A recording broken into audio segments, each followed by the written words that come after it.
Hi, and welcome to Secure DevOps for Regulated Environments webinar. For audio quality purposes, everybody would be on mute.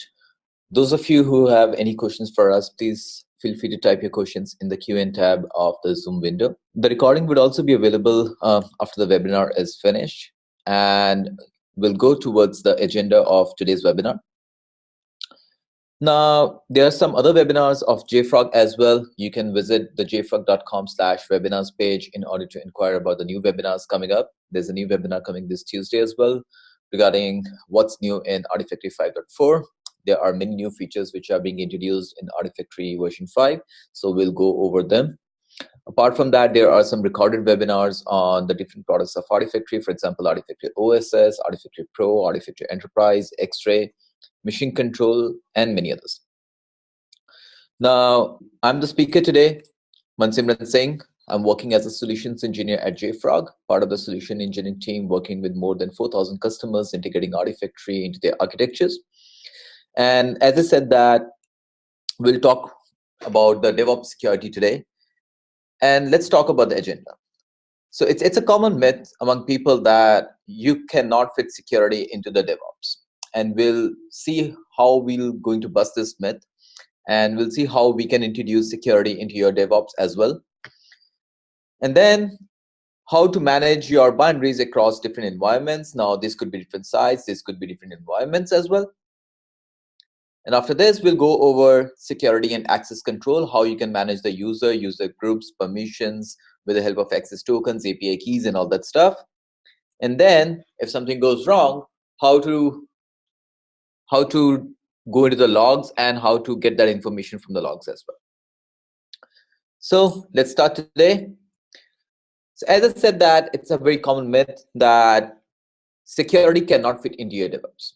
Now, in fact, when I was making this webinar, I discovered that actually it's a boon for the security folks, because if you have the right automation tools and operational tools, you can pretty much inject them pretty early into your DevOps cycle, and that's a way you can introduce the security over there. Now, of course, the way we can introduce the security into the DevOps at pretty early stage is, first of all, you know what you're using. And that's a very, very important thing. If you don't know what you're using, you cannot introduce the right tools and the operational tools into your DevOps. And now, assuming that you pretty well know what you are doing, you drop what you don't need. And that's a very important step. You only and only introduce the things which you need into your DevOps cycles. And then once you decide what's needed and what to drop, you go to your third step and you find and fix the current vulnerabilities. And then fourth step, you always monitor for the new vulnerabilities, and you always get alerted about all these things happening into your DevOps cycle. Now, in order to sum up what I said, I have this slide, which is a very important one, and it introduces the security into your early DevOps. And right, it starts from the developer towards the end of the cycle, which is deploying the artifacts to your production Artifactory servers. Now, this is a 10-step slide. And as you can see, this is the first step with the developer writing the code, and this is the last step to your production servers. Everybody knows that in every organization, developers start writing the awesome code. And when they start writing this code, they basically declare the new dependencies. Now, when they declare the new dependencies, basically they come to Artifactory in order to resolve them. Now, these developers doesn't know the kind of dependencies which they're going to consume, they are free from the vulnerabilities or not. And this is a very important step, because if they are using the open source components, and if they are bringing in the binaries from open source repositories, they are basically not aware whether all these binaries are free from these vulnerabilities or license compliance issues or not. And if mistakenly or unintentionally, they bring in those binaries which are having these vulnerabilities, these are going to spread to your different builds and different environments, and eventually it's going to cause you a lot. So as I said in the very first step, that you can introduce the right tools in the very, very beginning of your DevOps cycle. And over here only, you can introduce JFrog Xray, which sits on top of Artifactory. So at any point of time, if your developer is asking for any artifact, whether it is presented locally or whether Artifactory is getting that artifact from the remote server, Xray is going to scan each and every binary over there, and it's going to make you alert if there is any vulnerability found in any of these binaries. Now, there are some different remediation measures as well. For example, if you say that, hey, I just don't want to block the creativity of my developers, so I'll let them use the binaries which are having a very low level severity vulnerabilities, but I would definitely not allow them to use the medium or the critical ones which are having a high impact on the user. So you can completely configure all these things that only and only the critical ones would be blocked to for the developers to be used, and only the low level or the minor level ones would be allowed for the developers to be used with these kind of tools. So that's a way you can pretty much early introduce the right tool into the right place, and that's a way you can make your developers aware of them as well. Now we'll have a demo on how you can integrate these kind of plugins into your IDEs as well.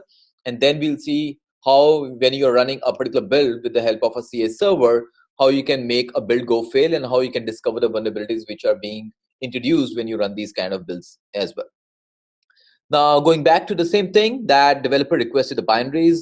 Request came to the Artifactory. Artifactory asked Xray, hey, the developer asked for these binaries. Are they safe or not? Assuming the binaries are safe, Artifactory gives those dependencies to the developer. Developer runs the particular build on the local system. And if he feels satisfied, he commits the changes to the VCS. Nothing fancy over here.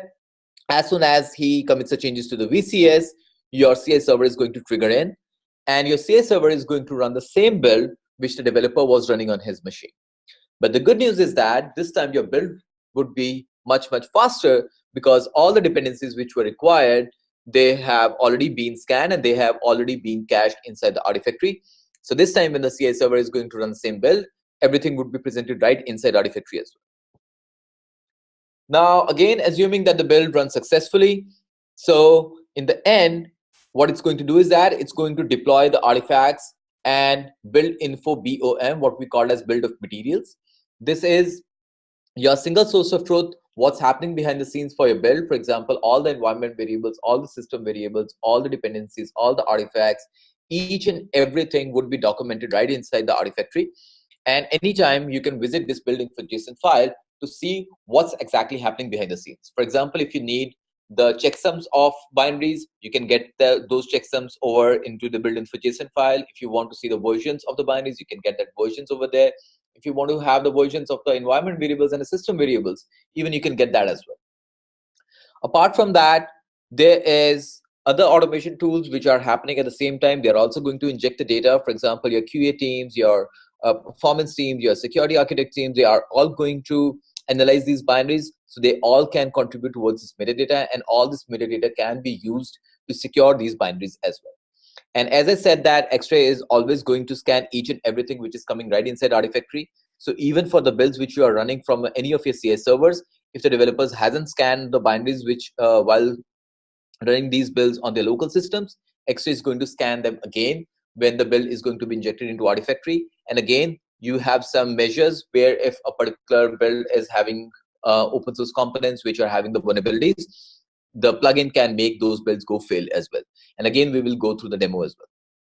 And in the end, if everything goes well, if your software is more like a publishable software, then you can put it on Bintray, which is a distribution platform, and you can distribute these binaries with the help of this platform, and you can track each and every downloads happening in any part of the country. But if your software is more like a downloadable software which can be published to your production servers, then you can put it to your production servers with the help of the provisioning tools like Chef, Puppet, Ansible, and all these tools as well. So this was right from the developer to the production. Everything is secured with the help of the right automation tools. Now, in order to talk more about how Xray does this scanning, so this is an architecture diagram of Xray, where you can see that there are different packages and how Artifactory opens up these packages and give it to Xray, and Xray does scan these packages as well. I'll take the example of a Vagrant box. So assuming this Vagrant box is having a Docker image, and inside this Docker image, there is a Debian file. Inside this Debian file, there is a WAR file, and inside this WAR file, there's a jar file. So as you can see, there are many layers involved in this particular package. Now, as soon as this particular vagrant box is pushed inside Artifactory, Xray is going to peel off each and every layer. As I said, first it's going to peel off the vagrant box, then it's going to discover the Docker image, then it's going to discover the Debian file, then it's going to discover the WAR file, and then it's going to discover the jar file. Now, assuming that it discovers the vulnerability towards the last layer, that's a jar file. Now, this particular jar file is being consumed by many other WAR files, by many other Docker images, by many other Debian files, by many other vagrant boxes, by many builds, by many repos, by many folders. What Xray is going to do is that it's going to make a component graph out of all this, and it's going to make you aware, hey, not just this particular vagrant box, but there were many other components which are utilizing this particular jar file. And just because they are also utilizing this, even those builds, those vagrant boxes, those Docker images, those repos are also vulnerable as well. So that's a way, with a single purpose, you can discover that how many total packages are being impacted, because Xray gives you this particular impact analysis, and it gives you this component graph with which you can discover each and every component which is having a vulnerability. And apart from that, many times it does happens that your security teams discover some vulnerabilities or bugs.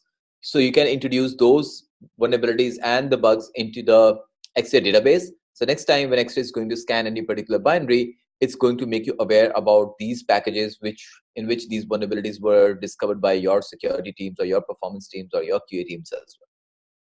And in the end, you can get all that information with the help of email or chatbots like Slack, or you can integrate webhooks like Jira so that you can automatically introduce some Jira tickets whenever any vulnerability is found or any issue is found. And all that information is also stored right inside Artifactory as well, in the form of properties or in the form of key value pairs. So you can run your AQLs, that's Artifactory query language, to discover all the packages which are having any vulnerabilities based upon their severity levels as well.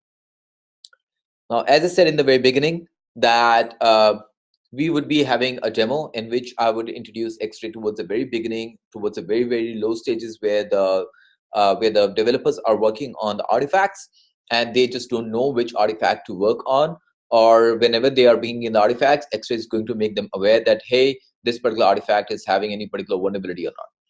So let's go for the demo. Now, I have the IntelliJ tool. As you all know, that this is a pretty famous IDE which is being used by the developers across the world in order to work on their environments. So this is a POM file, and I have some dependencies to be consumed during this build. Now I am just using this tool to put in some more dependencies so that I can have Xray scan those vulnerabilities as well. Now, I hope the code is visible. So as you can see that right now there is no vulnerability, and there is a JFrog plugin, JFrog Xray plugin, which you can integrate into your IDE. Now this particular plugin is available for IntelliJ as well as some other IDEs as well. Now, as you can see that there is no vulnerability, but now if I introduced 2 new dependencies, I have the list of these dependencies and I'm just copying it over here. And I'm introducing these dependencies over here. And as you can see that as soon as I discovered these 2 new dependencies, Xray is working behind the scenes and it discovered some vulnerabilities as well. So if I click on this one, and I can see that there is a CVE discovered in Java Servlet JSTL jar 1.2, which is this one. As you can see, this component, that's Java Servlet JSTL 1.2 version. And I can, if I want to see some information about this particular vulnerability, what are its effect and all that stuff, so I can scroll over here and it's going to give me its SHA-256 along with the path where this particular vulnerability is, where this particular artifact is, along with its version number and its component ID as well. Now there is another artifact which is having another vulnerability, That's commons collection jar 3.2. And if I want to see that what is the issue, as you can see that there's a issue serialized object interfaces in certain Cisco collaboration with social media endpoints, clients, and client software network application. And if I want to see some more details about this one, I can see the component ID, component name, the path where this artifact is there, the package name, it's SHA, and the licenses associated with this particular package as well.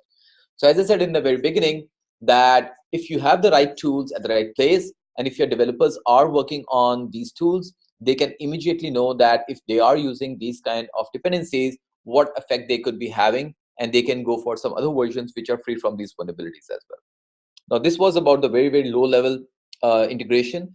But now if I talk about the integration with the Xray for your builds, like which are to be executed with the Jenkins, I can do that as well. So now you can see that this is Xray. The latest version of Xray 1.8 is out with a lot of new features, and you can really automate each and everything with the help of JFrog Xray 1.8. It's available on our homepage of Xray, and it's also available on Bintray for downloads. You can see the release notes in order to see the new features. We have also put in a new blog in order to discover the features of JFrog Xray.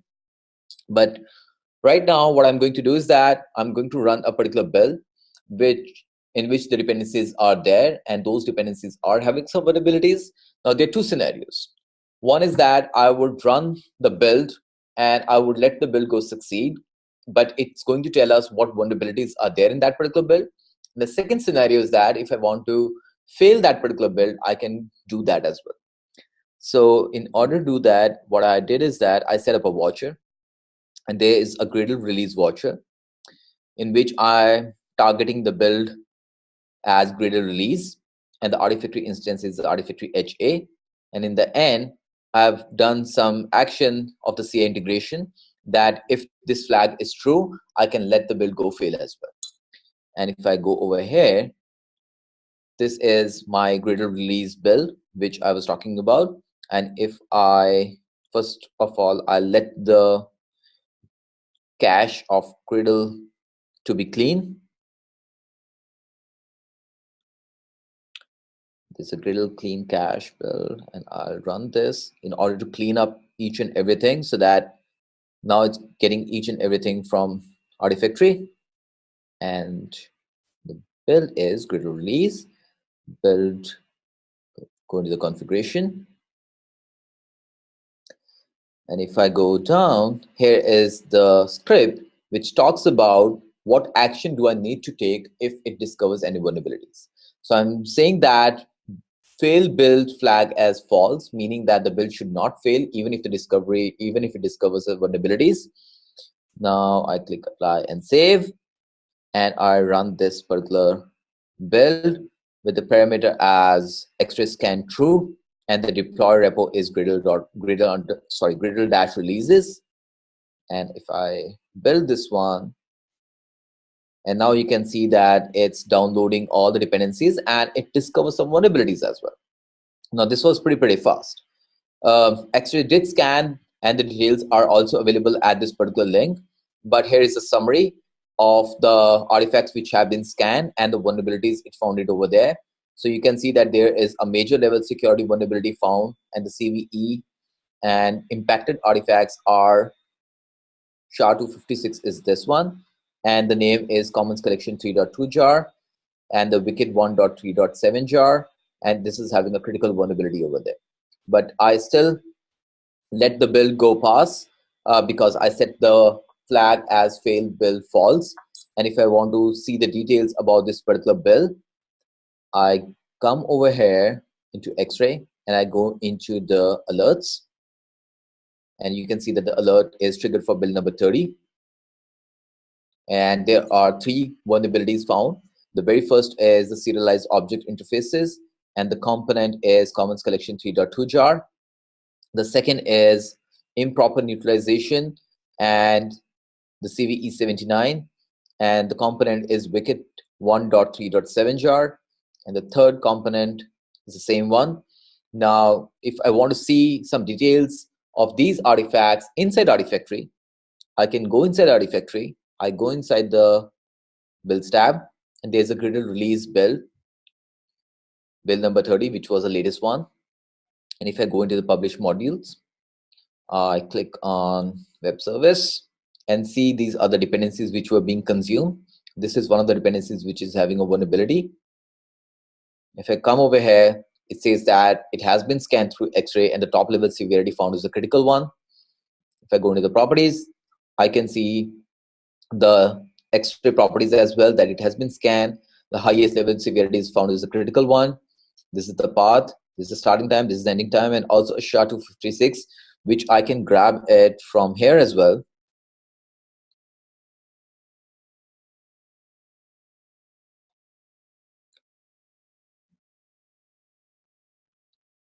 Okay, what's the SHA? So go back, the SHA is 093. So this is the SHA, Commons Collection T.2 jar, and I can pick this SHA from the Jenkins, and I can search for that particular SHA inside Artifactory as well. So if I go over here, click the checksum based search, provide the checksum and search, and now you can see that this particular artifact is there and it has been scanned. It's critical. Now what I can do is that for the further measures, I can block the download of this artifact right from Artifactory, so that anytime a developer requests for this artifact, it gets a message that, hey, this particular artifact is vulnerable and it's not allowed to download. And secondly, any request for these artifacts, whether it be coming from developer or APIs or from anywhere else, they're going to be blocked as well. Now, this was the first case where I'm letting the build go past, even if it's having the vulnerabilities. Now, the second case is that I would let the build go fail in case the vulnerability is found. So again, configure. And now I would let that failed build flag as true and click apply and save. And now run build with parameters. Click the build. And now you can see that the build is failed. So that's the way you can very early introduce these kind of tools, so that you can discover what builds are safe, what builds are not safe. Even if the build is running successfully, what could be the vulnerabilities found inside in that? And if the vulnerabilities are found, what actions could be taken that you want to block the downloads of these artifacts for your developers based upon the severity levels or not. So these are some of the scenarios which you can take into the consideration while running your builds. Going back,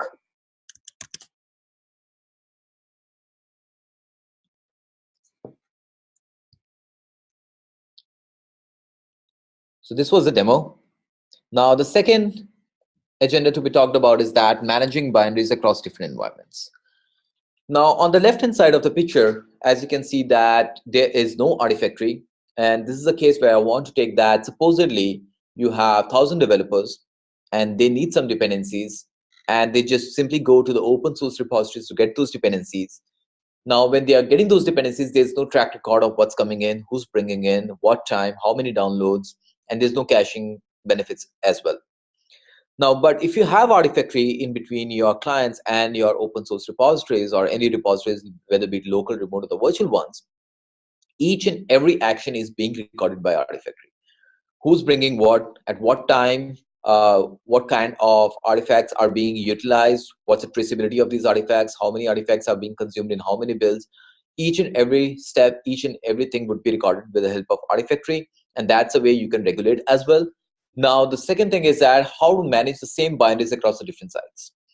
Now, Artifactory has a feature which is called as replication, which does the replication of artifacts from one Artifactory instance to many other.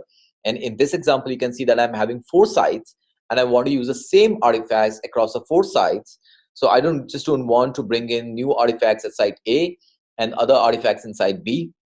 I want each and every environment to be regulated one, each and every environment to be having the same set of the binaries. So what I can do is that I can set up multiple, I can set up mesh topology in which each and every artifact would be replicated to every other site as well. So if I take the site Amsterdam, that's ABCD, A for Amsterdam, B for Bangkok, C for Cape Town, D for Denver. In Amsterdam, if I push any artifact, it would be replicated to Amsterdam repository in Bangkok, Amsterdam repository in Cape Town, and Amsterdam repository in Denver. And similarly, if I push anything to Denver, that would be replicated to the Denver repository inside Cape Town, Denver repository inside Bangkok, and Denver repository inside Amsterdam as well. So as you can see that managing multiple binaries at multiple sites is very, very easy with the help of Artifactory's native feature, which is called as replication. Now there is push replication as well as pull replication. You can use any of these replications based upon the topology you're following or based upon the use case you're following, but that's a way you can have the same set of the binaries to be available at every site as well. The third important topic to be discussed is security and access control.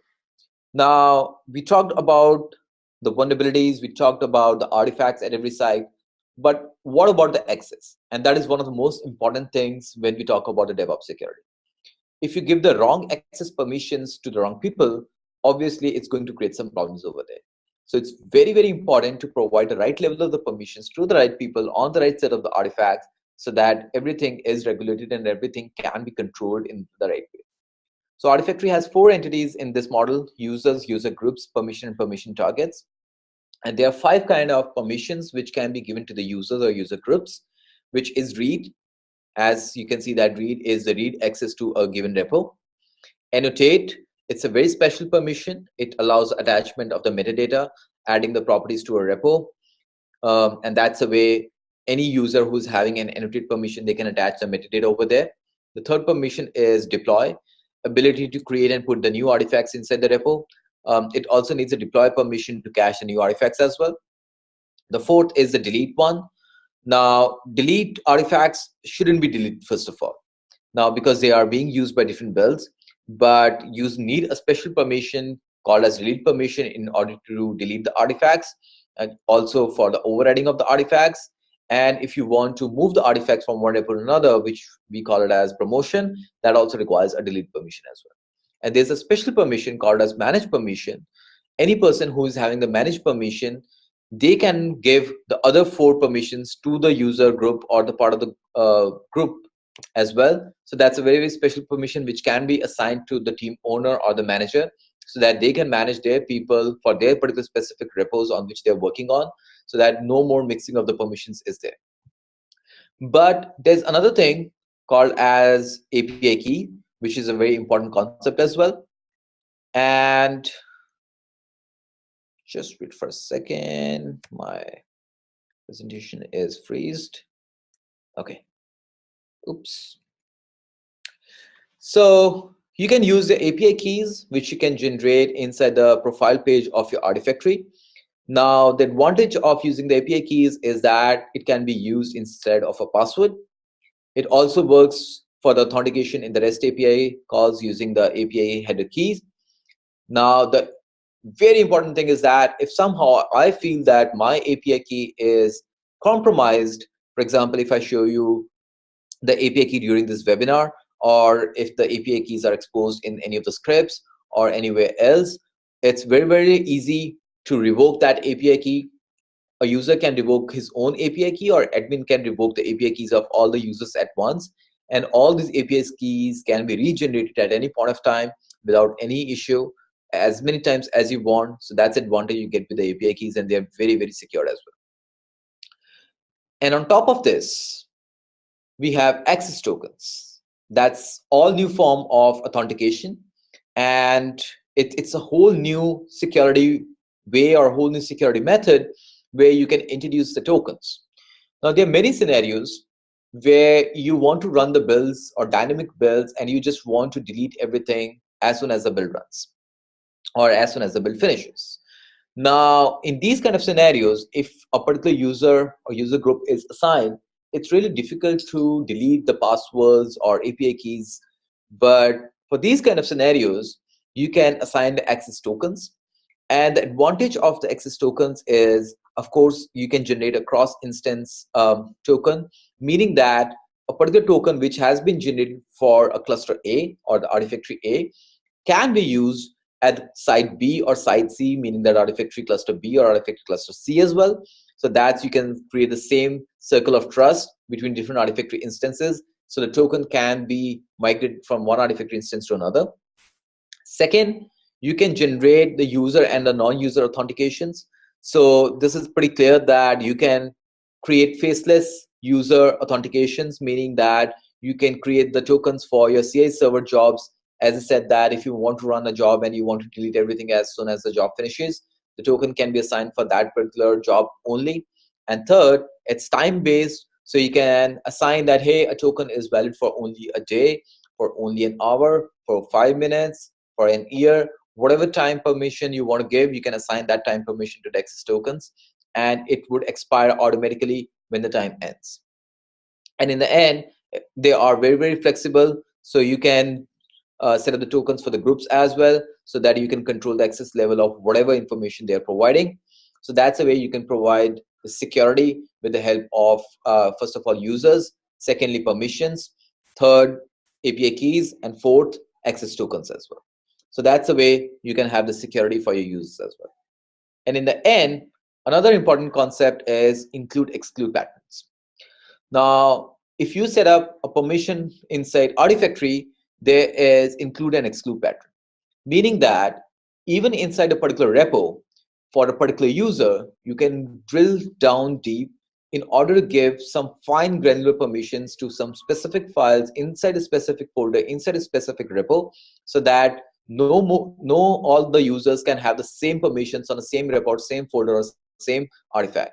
Now we have some banking customers who does very, very fine granular permissions to a file inside almost 10 levels deep down inside a folder, so that only and only very few specific users are having some permissions to access the sensitive files, and other users are not having, or they would not be able to see these files at all as well. We talked a lot about permissions, security, users, API keys, access tokens, Xray, vulnerabilities, license compliance issues. But what if everything is done and in the end still something goes wrong? So that's where you go inside the logs. Even if a user is having the right permission, but they're doing something wrong, or you have a bad actor inside the organization who is just putting in some wrong information inside the repos, or they're just doing some wrong activities, and you want to find out who that bad actor is, you can simply go and search for the logs. And Artifactory is having 4 kind of logs, as you can see. The first is the Artifactory log. That's the main Artifactory log file containing data on the Artifactory server activity. The second is access log.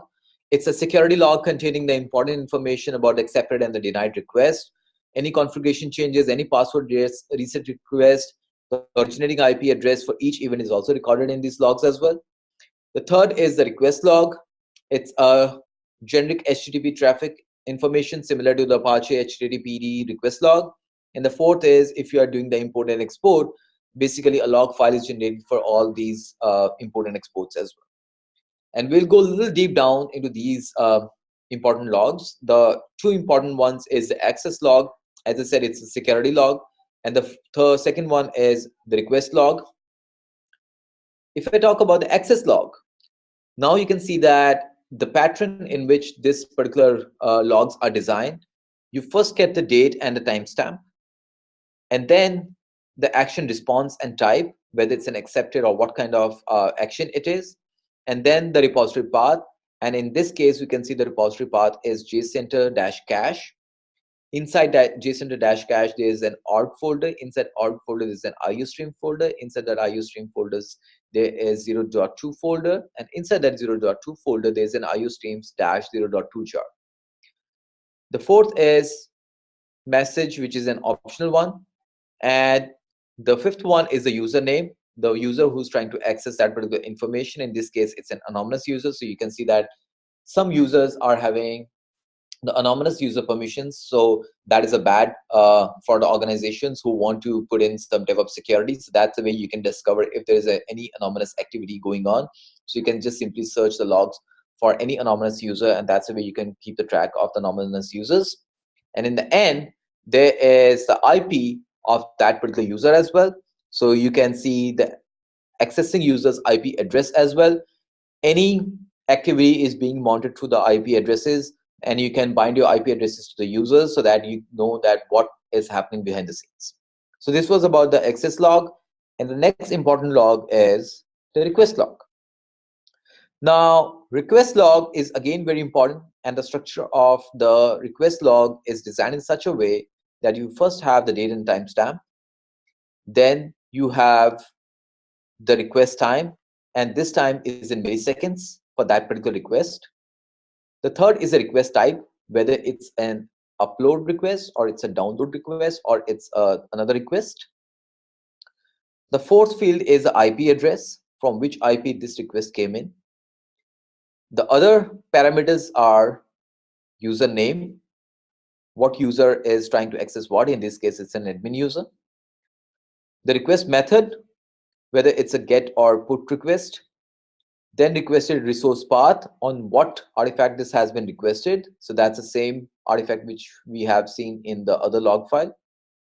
And then the protocol version, in this case is HTTP.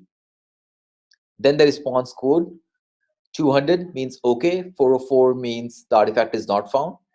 And in the end, the size in bytes of that particular request. So in this case, it was 8296 byte of that particular artifact. Now, what else I can do on these artifact, on these logs as well? First of all, as I said, that I can search the activities of each and every user, whether be it anonymous, admin, or XYZ user.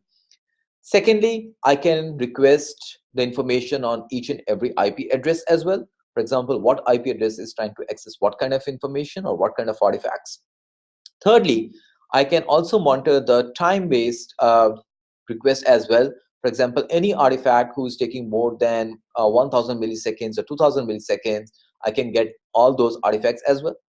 Fourth, if I want to record the data bandwidth of any particular day or any particular month, I can simply just run a log aggregator on this request log. And as I mentioned, the last field of this particular log is the size of each and every request. So if you do the sum on this particular last field, it would give you the data transfers for that particular day or month or that time period. And that's a way you can automatically get the data on your Artifactory servers, like how much Artifactory bandwidth has been consumed when these uploads or downloads were happening as well. So this was about the logs. This was about the security. This was about the user groups, permissions. And now, if you have any questions, please feel free to ask.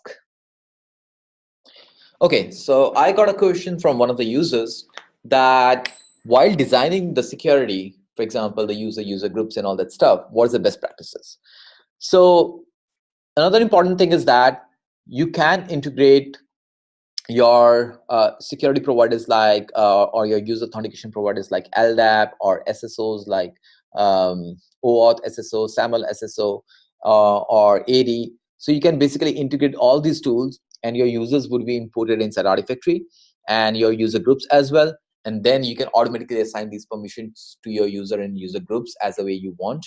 So that's the way you can assign some user groups permissions to these users. That's the way you would be controlling them with the help of the logs and the other fields as well. One other question: how does the blocking of the artifacts work with the help of Xray?